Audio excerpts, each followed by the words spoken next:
주간의 정치권 현안을 여야 입장에서 살펴보는 정치업 시간입니다. 오늘 두 분 나오셨습니다. 장진영 변호사, 김성회 정치연구소 싱크와이 소장. 안녕하세요. 네, 안녕하세요. 네, 두 분이 나오면 우리 스튜디오가 후끈 달아오릅니다. 왜요? 그래요? 예, 아니 워낙 그 논쟁이 치열하시기 때문에. 그런가요? 예, 아니 뭐 좋습니다. 굉장히 얌전하게 하고 있다고 생각했는데 네, 조심하겠습니다. 그게 얌전하신 거군요. 알겠습니다. 자, 국민의힘 당권 경쟁 막판에 이제 가고 있습니다. 나흘 남았어요. 금요일 날 결과가 나온다고 하는 거예요. 뭐 분위기는 당연히 여론조사상으로도 그렇고 이준석 후보가 우세한 상황입니다. 마지막까지 이어질까요? 전망을 부탁드립니다. 제가 오늘 다른 프로그램에서 이준석 후보를 만나기로 해서 네. 나쁜 얘기를 못 하겠네요. 될 것 그래요? 같습니다. 예. 아, 다른 프로에서 주호영 후보가 된다 그랬잖아요 지난번에. 예, 제가 틀렸습니다. 제가 과문했고요. 그때 장 변호사님은 누가 된다고 저는 하죠? 나경원 후보를 후보를 얘기했죠. 아, 예. 두 분이 그렇게 말씀하셨어요. 근데 뭐 지금 현재로서 여론의 흐름이 특히나 이제 국민의힘 지지자 내에서 흐름이 꺾을 수 없는 방향으로 가고 있고, 예. 특히 저는 분수령으로 보는 게 대구에서 박근혜 탄핵은 정당했다라는 선언을 하는 순간 그 전까지는 사실 저는 약간 논객으로서의 이준석 씨에 대해서 평가를 하는 점이었다고 하면 거기 가서 그렇게 배짱 있게 발언하는 정도면 정치인 이준석으로서의 평가할 지점이 생겼다. 네. 그리고 당원들이 그럼에도 불구하고 이준석을 찍어야 되겠다는 마음을 만들어준 계기가 아닌가 싶어서요. 예. 저는 이준석 씨가 될 것 같습니다. 그러면 저번에 의견을 수정하신 겁니다. 예, 제가 틀렸습니다. 예. 아주 화끈하게 인정하셨어요. 장 변호사님. 쿨하시네요. 예. 그래요. 지금 뭐 여론조사로 보면은 확실히 이제 이준석 후보가 큰 표 차이로 앞서 가고 있는 거는 뭐 그건 부인하기가 어렵습니다. 사실이고. 그런데 이제 문제는 이게 이제 지난 1차 선거 예선 때 말이죠. 예선 때 당원 투표에서는 나경원 후보가 이제 근소한 차이지만 1등을 했단 말이죠. 네. 그러면 지금까지 확인된 당심은 나경원 후보 1등이라는 게 객관적인 사실입니다. 그리고 이제 그 이후에 나타나는 여론조사들 또 국민의힘 지지층이라고 표현은 되지만 사실은 당원인지는 확실치가 않은 그런 대상들이거든요. 그렇기 때문에 이제 이 당원들의 표심은 정확하기는 아직은 가늠하기가 어렵다라고 얘기하는 게 저는 정확할 것 같습니다. 2019년도에 이제 황교안 오세훈 후보 그 전당대회 때 여론조사에서는 이제 오세훈 후보가 굉장히 앞서갔지만 뚜껑을 열고 보니까 황교안 후보가 당선되는 이제 그런 일이 불과 2년 전에 있었단 말이죠. 네. 그런데 이제 그때 2019년에 비해서 지금 2021년 6월은 내년 대선을 앞두고 있기 때문에 예. 당원들의 가장 큰 선택 기준은 이제 정권 교체에 있을 수밖에 없거든요. 정권 교체를 기준으로 봤을 때 과연 이준석 후보에 대해서 일반 여론들처럼 그렇게 판단할 것이냐라는 점에 대해서는 저는 지켜봐야 된다라고 생각합니다. 알겠습니다. 그러니까 수정을 아직 안 하신 거예요. 나경원 예. 후보가 여전히 예. 여전히 유효하다. 예. 그래서 몇 주 전 의견을 그대로 네. 유지하고 계십니다. 자, 그런데 막판 변수가 말입니다. 이게 또 이런 식입니다. 이준석 후보가 당원 명부 유출 의혹을 제기하면서 이게 그 진흙탕 싸움이 되는 거 아니냐. 이게 뭐 수사 의뢰까지 되는 거 아니냐. 이래 되면 이게 뭐 막판 변수가 되는 겁니까? 어떻게 보세요? 근데 뭐 선거 공간에서 당적을 한 번이라도 등록한 사람은 세상 모든 문자를 받게 돼 있거든요. 네. 이것을 가지고 당원 명부 유출이라고 말하는 것은 제가 보기엔 좀 어폐가 있고. 그래요? 예, 그리고 이건 이제 실제로 모든 정당이 그런데 굉장히 중요하게 관리를 하거든요. 근데 이제 여론조사에서나 이런 데서 부분적으로 갖고 있는 것들 다 모아서 이게 당원 명단이라고 돌아다니는 게 많이 있습니다. 네. 실제로 당원들이 많이 들어있고 이제 그런 정도기 때문에 뭐 예, 저는 해프닝으로 보고요. 예. 그리고 제가 만약 보낸 쪽이 있다라고 한마디 충고드리고 싶은 건 지금 이거 보내서 뒤집을 수 있는 상황은 아니라고 보여지니까 좀 내용을 바꾸셔야 되지 않을까. 이건 제가 한마디로 정리해 드릴게요. 이게 진흙탕 싸움으로 갈 수도 없는 거리인 게 이 의혹 제기 자체가 팩트가 틀렸어요. 왜요? 이제 의혹 제기의 내용은 이거죠. 당원 명부가 유출이 됐다. 특정 캠프로부터. 예. 그래서 33만 명의 당원한테 뭐 이게 문자가 보내졌다. 이준석 후보를 비방하는 네. 예, 그런 문자가 그랬죠? 뿌려졌다. 그래서 이제 이준석 후보는 이게 개인정보보호법 위반 네. 뭐 등등 해서 이거 뭐 선관위에다 신고하겠다 이런 거예요. 예. 그런데 당원 명부라는 게 캠프에 주어진 적이 없어요. 어느 캠프도 예. 모르겠어요. 이준석 후보 캠프는 당원 명부를 받았는지 모르겠으나 예. 그 이외의 캠프는 당원 명부를 받은 적이 없어요. 그러니까 당원 명부가 유출될 수가 없는 거예요. 예. 그러면 캠프에다가 간 건 뭐냐? 당원들의 안심번호가 갔어요. 예. 당원들의 연락처 핸드폰 번호도 아니고 예. 0505로 시작되는 음흠. 일정 기간이 지나가면 아무 의미가 없는 그런 안심번호가 간 게 전부예요. 예. 예. 그렇기 때문에 그런 게 유출이 된다 하더라도 개인정보보호법이 될 수가 없어요. 개인정보가 아니니까 그거는. 예. 그 당원 명부가 아니다. 그렇습니다. 그래서 의혹 제기 자체가 팩트와 큰 차이가 있기 때문에 예. 이것은 발전될 수 있는 거리가 아니다. 그러니까 이게 막판 변수가 될 수 있는 거가 아닙니다. 예, 그건 잊으시면 됩니다. 예. 어쨌든 뭐 옛날에 선거에서 그 괴문서 살포하고 똑같은 거거든요. 네. 그럼 무차별로 뿌려지면 그 괴문서 아닙니까? 이준석 디지털 후보가 괴문서. 바른미래당에 저랑 같이 있을 때 예. 손학규 당대표의 당비 대납 사건을 본인이 앞장서서 의혹을 제기하면서 선관위에 신고를 한 적이 있었어요. 예. 기억하실려나 모르겠어요. 그런데 그때도 그 선관위가 조사를 했는데 아무 문제가 없다. 이렇게 무혐의 결론이 난 적이 있어요. 그러니까 예. 이제 그런 비슷한 패턴일 것이다. 이거 굳이 여론조사에서 앞서고 있는 쪽에서 했어야 되는 정치 공세인가는 좀 예. 예, 저희가 일부에서도 비슷한 네. 평론가들의 의견이 나왔습니다. 자, 그 다음에 또 좀 각을 세운 분야가 어디냐 하면은 윤석열 전 총장 문제예요.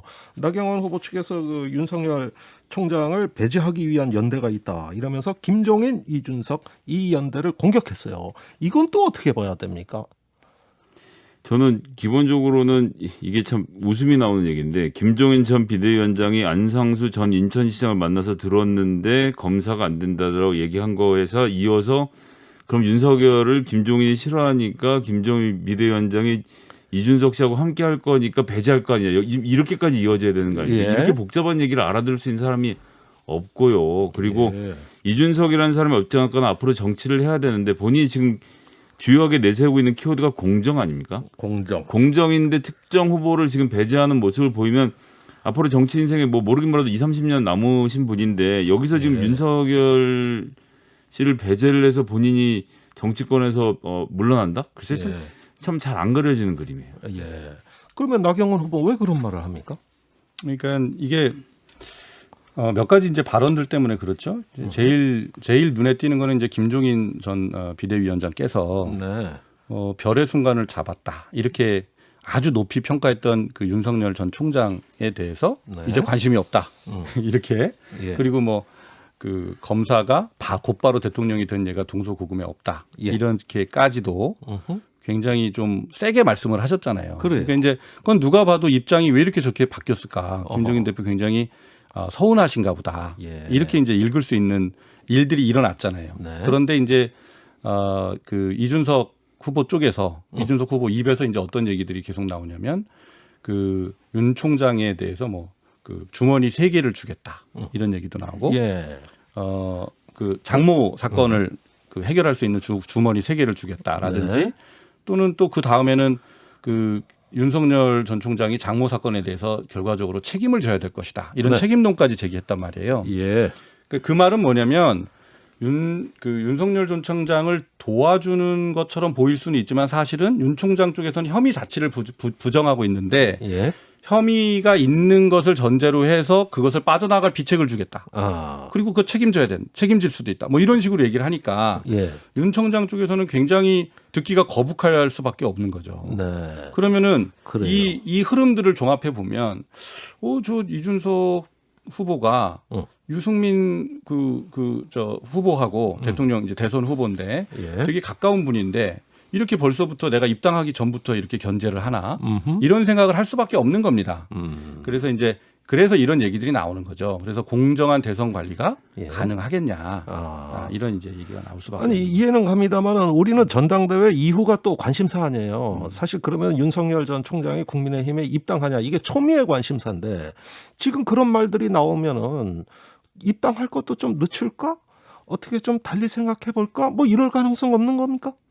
그래서 이제 윤석열 후보가 그 국민의힘의 국회의원들 몇몇 분을 권성동 의원 등등 해서 예. 만났다는 이제 보도들이 막 나왔잖아요. 예. 그러니까 이제 이준석 후보가 이거는 내 버스에 올라타겠다는 화답이다 이렇게 받았단 말이에요.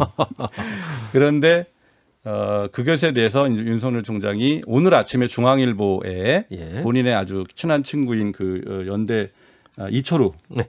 교수를 인터뷰를 이제 하도록 한 것 같아요. 네. 그래서 입장을 냈는데 어떤 결정을 한 바가 없다. 예. 이렇게 이제 입장을 내놓은 거예요.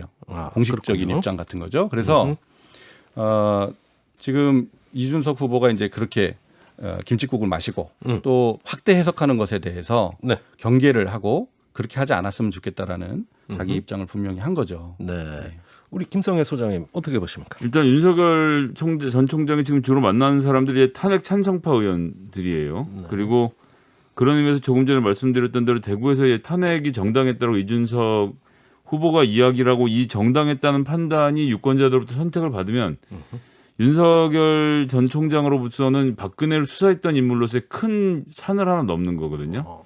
그러니까 그 문제가 안 걸린다고 하면 이준석이 대구 가서 저렇게 얘기도 됐다 그러면 더 늦기 전에 들어가야지. 아하. 안철수 의원이 지난 이 서울시장 선거 기간에 밖에서 계속 맴돌다 결국은 잘 안 되지 않았습니까? 네. 예, 이러나 저러나 국민의힘이 우리나라 제일 야당이라서 이 만만치 않은 정당이거든요. 제3세력이 뭐 어떻게 해서 이러쿵저러쿵 할 수 있는 수준의 정당이 아니기 때문에 예.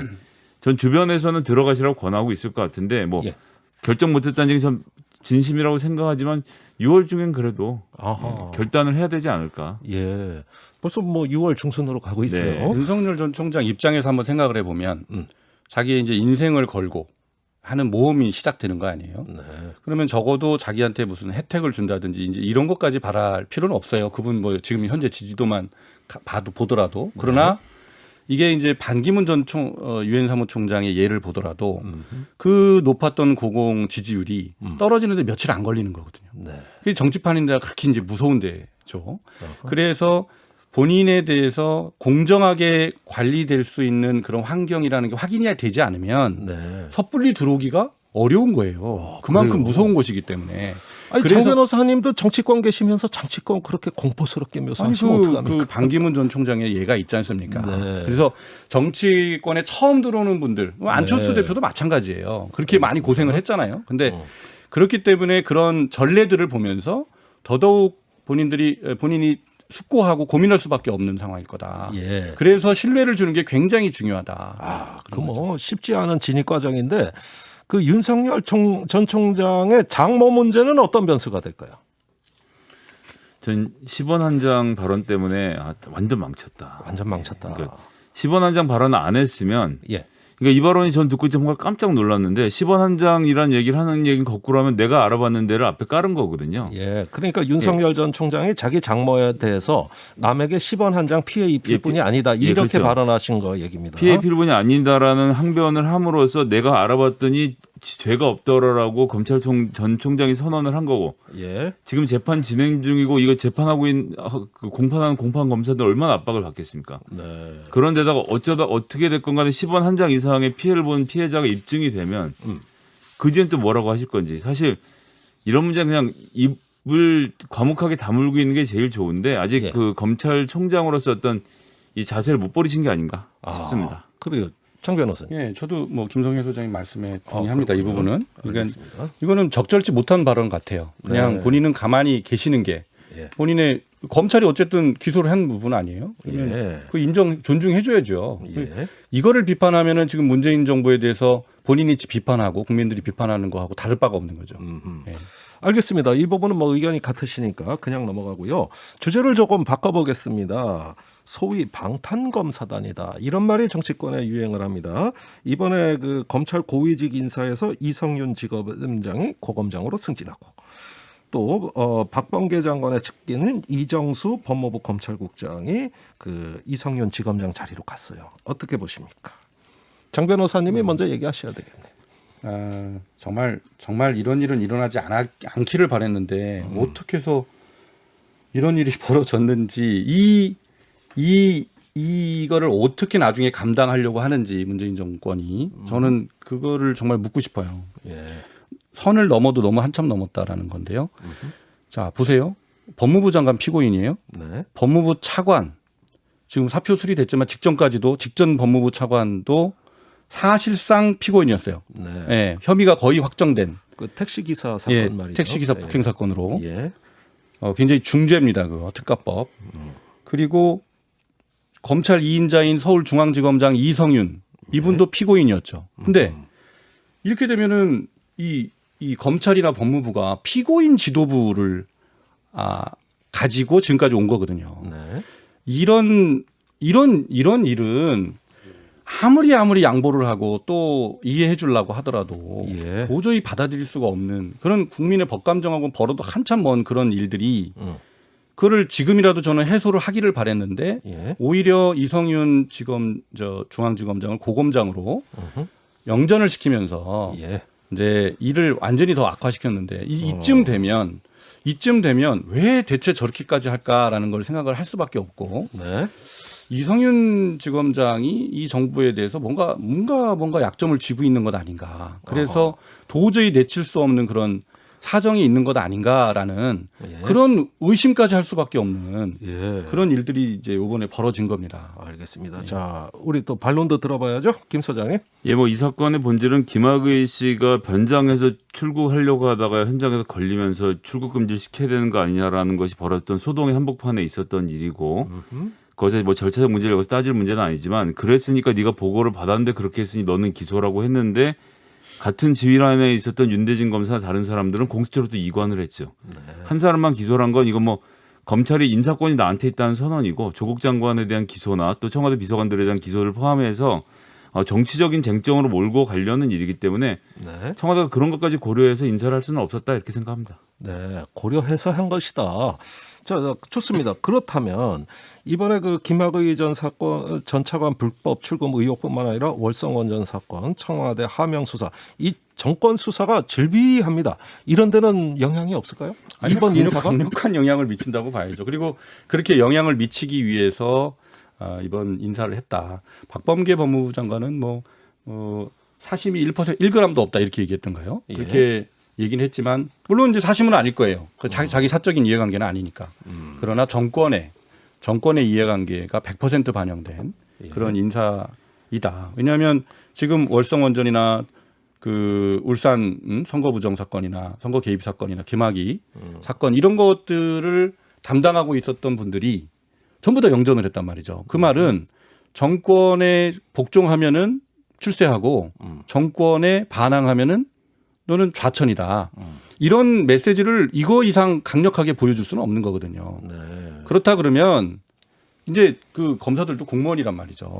그러면 굳이 이게 너 이렇게 저렇게 해라 개입을 하지 않더라도 스스로 알아서 기는 그런 것들을 할 수밖에 없는 그런 상황을 만든 겁니다. 뭐 검찰 보고 기란다고 기겠습니까? 검사들이 요즘 보면 공무원이기 때문에 인사권 앞에는 검사도 약한 사람입니다. 물론 그래요. 거기에 대해서 이제 이렇게 타협하지 않는 검사들이 있을 수 있죠. 한동훈 검사장 같은. 그러나 이제 전부 다 그럴 거라고 기대하기는 어려운 거죠. 네. 한 번 더 반론을 김 소장님 하셔야 될 것 같은데. 2021년 2월 23일자 조선일보 보도 제목입니다. 살아남은 월성 원전 수사팀 시간이 없다. 현 정권 겨냥 수사 가속도.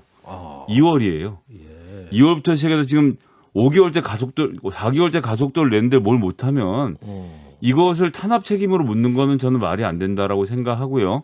윤석열 총장 때부터 시작해서 그것의 뒤를 잇는 조남관 차장까지 수사팀이 충분히 보호받으면서 2월에도 하던 수사가 아직도 결론을 못 내렸으면 본인들 무능을 탓할리지 갑자기 이게 지금 인사 문제로 넘어오는 건 저로서는 잘 이해가 되지 않습니다. 그러면 장 변호사님이 좀 확대 해석하시는 거예요? 아니, 그러니까 어쨌거나 지금 말씀드린 대로 2월 23일에도 월성 원자팀이 살아남아서 수사를 했는데 뭐 변호사님 더 잘 아시겠지만 기소하는데 이렇게 오래 걸립니까? 전 법적으로는 과문에 잘 오래 걸리면 안 되죠. 4달이나 걸린 건데 오래 걸리면 안 되죠. 4달 전에도 벌써 거의 1년 가까이 하고 있는데 못하는 것은 윤석열 치하에서 못했다고 하는 것은 본인들 아우 총장님 열심히 잘 안 됩니다. 이런 상황이라고밖에 저는 이해가 잘 안 됩니다. 윤석열 치하였지만 추미애 박범계 법무부 장관의 또 치하이기도 했죠. 그래서 제가 이제 권력이 세기 일부러 때문에 조선일보 기사를 인용을 했는데 살아남은 월성 원전 수사팀이 있는 상태에서 있었던 일이니까 이때 월성 원전팀 안 건드렸거든요. 그런데 알겠습니다. 이제 이런 사건들은 청와대랑 다 연결이 돼 있기 때문에 기소 판단에 상부에 보고를 해야 되고 또 재가를 받아야 된단 말이에요. 네. 그런데 이런 걸 보고를 해도 서울중앙지검 같은 경우에는 처박아 놓고 재가를 안 하고 사인을 안 하고 그러고 있었잖아요. 네. 장 변호사님 여기까지 듣겠습니다. 죄송합니다. 검사들한테 그렇게 오늘 정치업 시간은 여기까지입니다. 장진영 변호사, 김성애 정치연구소 싱크와이 소장 감사합니다. 감사합니다.